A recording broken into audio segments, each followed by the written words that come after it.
क्लेक्सिन safe है, लगाना आसान है पर कॉस्टली है। मोस्टली ये 40 to 60 की डोज में लगती है, मोस्टली 40 की डोज में लगती है। और अगर नहीं ठीक है और आप अफोर्ड कर सकते हैं तो IVF की तरफ चले जाइए।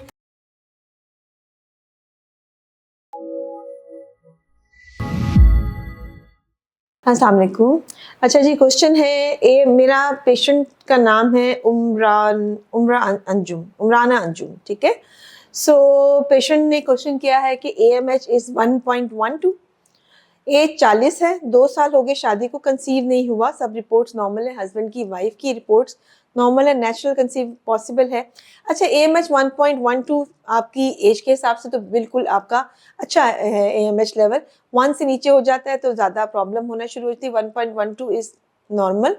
और लेकिन एक बात मैं आपको बेटा मैं आपको गाइड करूँगी, बेशक आप नेचुरल के लिए ट्राई करें, लेकिन आप 2 साल तो ट्राई कर चुके ना नेचुरल के लिए।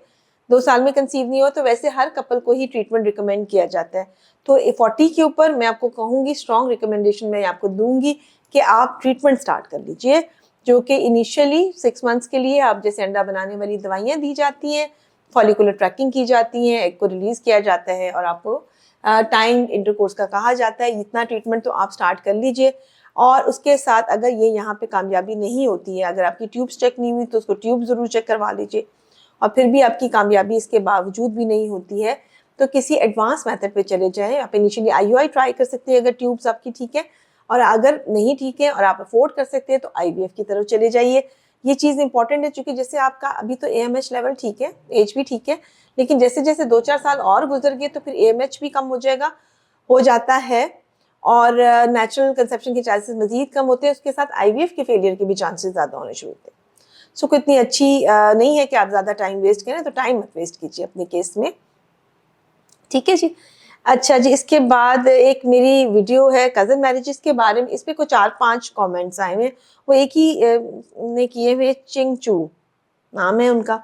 अच्छा, अब उसके ऊपर वो क्वेश्चन कोई नहीं है, लेकिन वो बार बार एक ही बात है कि प्लीज़ मेरी वीडियो का रिप्लाई कर दीजिए।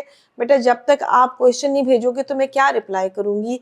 और आपने लिखा है, अस्सलाम वालेकुम डॉक्टर, प्लीज़ मेरी हेल्प कर दे, मुझे थोड़ा सा गाइड कर दें प्लीज़। तो बेटा, किस चीज़ पे गाइड करना है, ये क्वेश्चन लिख के भेजोगे ना तो फिर ही मैं गाइड करूँगी। दूसरा, आपने कमेंट पे कमेंट कर दे, रिप्लाई कर दें, लेकिन मेरे पास आपका क्वेश्चन नहीं पहुँचा, ठीक है। सो मैं 4 से 5 दफ़ा आपने मुझे कमेंट किया, लेकिन मेरे पास क्वेश्चन नहीं है। सो गाइड किस चीज़ के बारे में आप चाह रहे हैं, थोड़ा सा स्पेसिफिकली बताएंगे तो फिर ही मैं आपको इसके बारे में बता सकूँगी। कज़न मैरिजेस से रिलेटेड कुछ पूछना चाह रहे हैं तो भी प्लीज़ क्वेश्चन बता दीजिए, ठीक है क्या।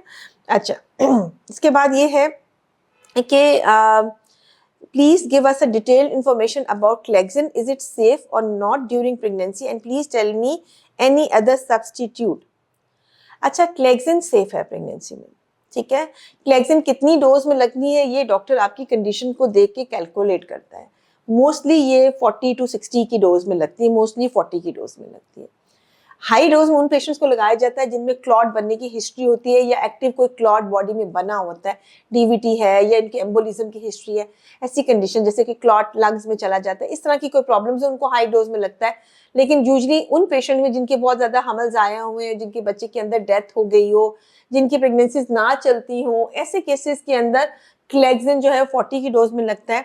सिमिलरली उन पेशेंट्स के अंदर जिनमें इक्लैम्शिया की हिस्ट्री हो, झटके पड़ते हो, प्रीक्लैम्शिया का मसला हो, ब्लड प्रेशर बहुत शूट करता हो, उसकी वजह से वक्त से पहले डिलीवरी हो गई हो, या बहुत ही कोई ऐसी मेडिकल डिसऑर्डर है जिसके साथ हमें पता हो कि आगे जाके नालियाँ सुकड़ जाएंगी, प्रॉब्लम आएगी, ऑटो इम्यून समटाइम डिसऑर्डर्स होते हैं, उनके अंदर क्लेक्सिन के इंजेक्शन सेफ है, प्रिस्क्राइब किए जाते हैं, लाइफ सेविंग है, ठीक है।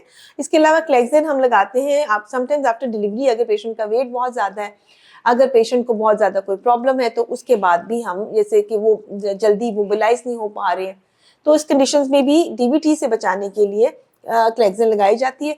सो मेरे ख्याल है कि काफ़ी से आपको बता दी, इसमें मैं एक डिटेल वीडियो भी बना देती हूँ जो कि मज़ीद इसको एक्सप्लेन कर देते हैं, तो होपफुली जो है आपका हो जाएगा। जहाँ तक सब्सटीट्यूट का ताल्लुक है ना क्लेक्सिन का, क्लेक्सिन में सब्सटीट्यूट में हेपरिन होती है, लेकिन वो इस तरह से लगाना बहुत मुश्किल है। क्लेक्सिन सेफ है, लगाना आसान है पर कॉस्टली है। दूसरी चीज़ जो ओरल अगर बात करें दवाइयाँ में, तो वार्फरिन होती है, वो सेफ नहीं है प्रेगनेंसी में। मजबूरी में जो पेशेंट्स क्लेक्सिन अफोर्ड नहीं करते उनको दरमियान में मिड ऑफ द प्रेगनेंसी में वार्फरिन पे शिफ्ट कर दी जाती है, या जिनके वेल्व्स डले होते हैं मेटालिक, हार्ट में मेटालिक वेल्व्स डले होते हैं उनको। सो सेफ तो फिर भी क्लेक्सिन ही है, बाकी इंडिकेशंस बहुत कम है। बाकी जो मेडिसिन है जैसे वाफरिन वगैरह वो सेफ नहीं है बच्चे के लिए, तो बहुत मजबूरी में ही उन पर शिफ्ट किया जाता है। बहुत सारा ख्याल रखिएगा, दुआ में याद रखिएगा।